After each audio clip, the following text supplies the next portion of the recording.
A few years ago, I moved into a one-bedroom apartment in Melbourne, Australia. It was my first time living on my own.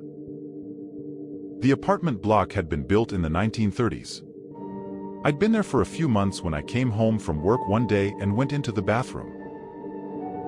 I saw something strange. A wooden board, which had covered a hole in the ceiling that led to a small attic space, lay fractured in two pieces on the ground. I examined the pieces. The board was an inch thick, and it would have taken Bruce Lee to break it. I thought the landlord had sent someone to work on the attic. I was frozen stiff with fear. Someone is up there for sure, I thought. I emailed pictures to the landlord, asking if anyone had been there, with an undertone of annoyance since she hadn't warned me. Her reply read, "Please call me as soon as you are able to." I called, and she explained that her last two tenants had said the same thing happened. She promised to replace the board, and she did. A month later, I woke up one night around 4 a.m. My body was covered in goosebumps.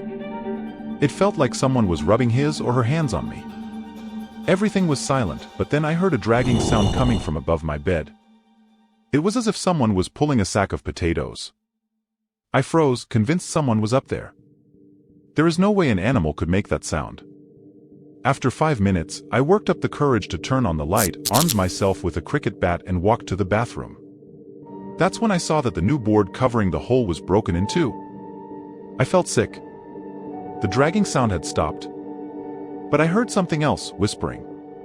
The sound was clear and coming from the attic.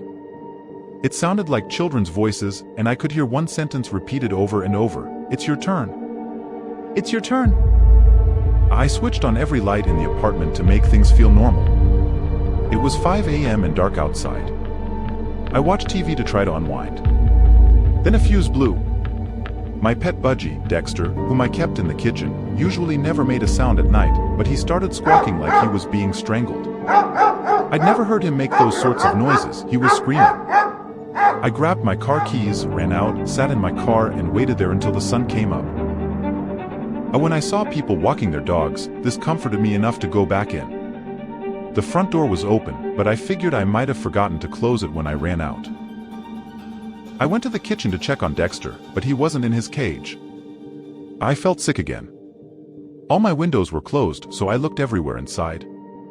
When I walked to the bathroom, I heard splashing. Dexter was half drowned in the toilet.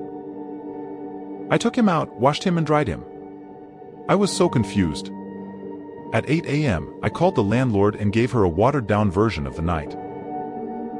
"Oh, wow, you heard the whispering too," she said. I stayed in that apartment for another 18 months. I heard the whispering on a few occasions, and twice the board covering the hole in the ceiling moved. Although I live elsewhere now, the landlord recently called. She said that her new tenants had begged to speak with me about some of the stuff that's been going on there. Forget it, it's their problem now.